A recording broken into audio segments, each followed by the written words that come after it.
Your son is a failure. He's barely passing my class, and with grades like this, I'm just not sure what kind of future he's gonna have. What do you have to say for yourself? You're supposed to graduate this year. Listen to Mr. Johnson. What kind of future do you think you're gonna have? With all due respect, don't call me a failure. Failure is an event, not a person, in fact. And you talk about the future, Mr. Johnson, but you're not preparing us for that. Excuse me? Just listen to what I'm saying. This should be good. Would you agree that in the future, most careers will become automated? Yeah, so? So the people who succeed will have to be curious, innovative, with resilience to adapt to new changes. What's your point? My point is, the focus in this school is not on that. It is on regurgitating information and test taking, and that's just real. But in today's world, creativity is the most important leadership skill. Oh, that's how you feel. You don't have to believe me, but maybe you will believe the 1,500 executives who recently said creativity is the most important leadership skill. See, pretty soon, no one will be hired because of what they know. Because who cares what you know or if you've memorized a fact? We've got Google and Siri for that. In the future, people will be hired because of what they can do with their knowledge. Can they creatively solve real-world problems, not just follow instructions or directions and bubble in multiple-choice questions? So, Mom, that's why I'm stressed, because these robotic tasks we learn in school should stop. Because no one can do a robot's job better than a robot. Billionaire founder of Alibaba, Jack Ma, said that we should not compete with artificial intelligence, but instead focus on developing unique human intelligence. Mr. Johnson, drills are for teeth, not the human mind. So these repetitive knowledge-based tasks we must leave behind. Or in the future, you're gonna find a lot of people graduating out of your class right into the unemployment line. See, many top companies today don't look at grades. Mom, that old way is expiring. Google has been quoted as saying GPAs are worthless criteria for hiring.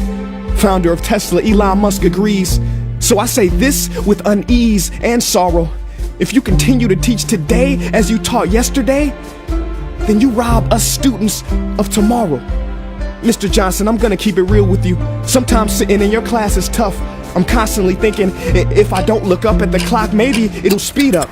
So I listen to you do my work and pay attention, feeling like an hour had to have gone by, but it was only 3 minutes. So if you wonder why we're bored in class, look, you want to get a kid to hate reading? Give them this, a school textbook. And some people think it's our fault, and that hurts me. They say you can lead a horse to water, but you can't make him drink. And to that I say no. Firstly, you can put salt in that horse's hay and make him thirsty. And if you bring joy in your classroom, you can make any bad student nerdy, as he or she discovers the beauty of truly learning. Mr. Johnson, I mean no disrespect. You have the most important job on this planet. You build, create, and save lives. But if you really care about my future, like you say, then you have to fully commit and ask yourself honestly, how do I prepare a child for a future that doesn't yet exist?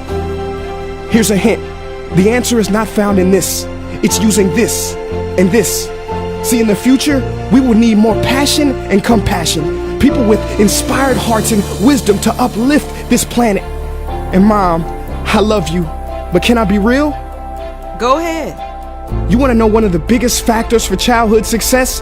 It's not IQ. It's family meals. And we haven't had one of those in a while. See, I know sometimes you don't feel proud, because I may not be a straight A student, but I'm not stupid. These tests may be 70% of my grade, but they're 0% of my future.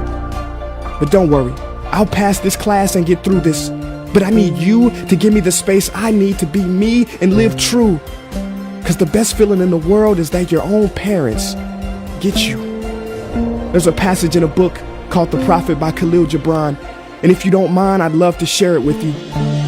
Go ahead. See, he says, your children are not your children. They are the sons and daughters of life longing for itself. They come through you, but not from you. And though they are with you, they do not belong to you. You may give them your love, but not your thoughts, for they have their own thoughts. You may house their bodies, but not their souls, for their souls dwell in the house of tomorrow.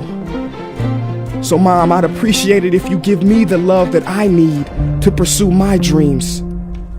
See, if we are to succeed, all three of us need behavior change on all fronts. We talk about the future, but the future is now, and it is created now by all of us. I've never heard you speak like that before. Yeah, I didn't know. But I'm gonna reach out to administration and try to change some things. You have my word.